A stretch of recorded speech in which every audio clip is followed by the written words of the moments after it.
The latest this morning on that horrific story out of Nigeria, the school collapse that we were telling you about that time yesterday. These are the latest pictures, the heavy machinery that has moved in and is trying to remove the rubble and all of the area around it of the building which housed a private school. It collapsed while classes were in session. As many as 70 children thought to be inside at the time. The search and rescue operation has gone on through the night. It continues this morning. We can tell you that at least 9 bodies have been recovered so far. 37 people have been pulled out alive, and an unknown number remain missing today. We're going to join freelance reporter Anna Cunningham, who is in Lagos today, the commercial capital, of course, of the country.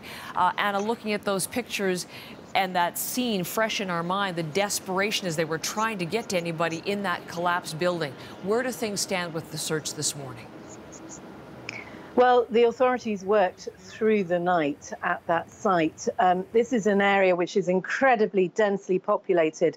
And what we witnessed yesterday was the difficulties in getting machinery to the site.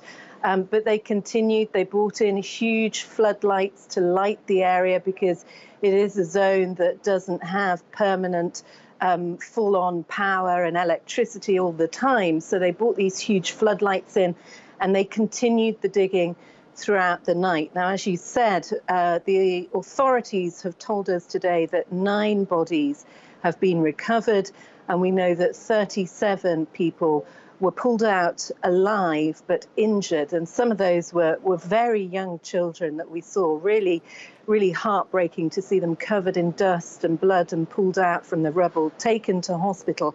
But some of them, as we understand, do have very serious injuries.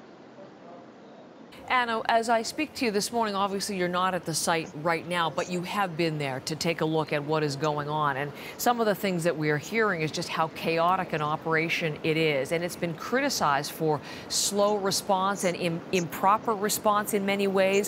What have you seen and been hearing about that? It was truly chaotic yesterday. When I arrived at the scene, there were thousands of people. And remember, when we see incidents like this all over the world, quite often in a collapsed site, a crisis situation, the rescuers come in, and what they really need, crucially, is silence so that they can hear any cries or screams for help from within that collapsed building. There was not a moment of silence yesterday. So many people were rushing around. There were moments when there were cheers from people, really loud, as they pulled somebody out. And there was also a very difficult situation. As it got dark last night, there was no crowd control at all. There were police about. These are armed police. And at one point last night, and we saw it happen a few times, suddenly there was a big surge from the crowd, almost like a stampede. People started to flee. Now, these are very narrow streets around this site, and it wasn't clear at the time exactly what was happening, but we established afterwards that the police had pulled their guns to try and get some kind of crowd control, and this terrified everybody because a situation like that in Nigeria, people are very frightened that the police are going to use their guns, and they do use live fire all the time here.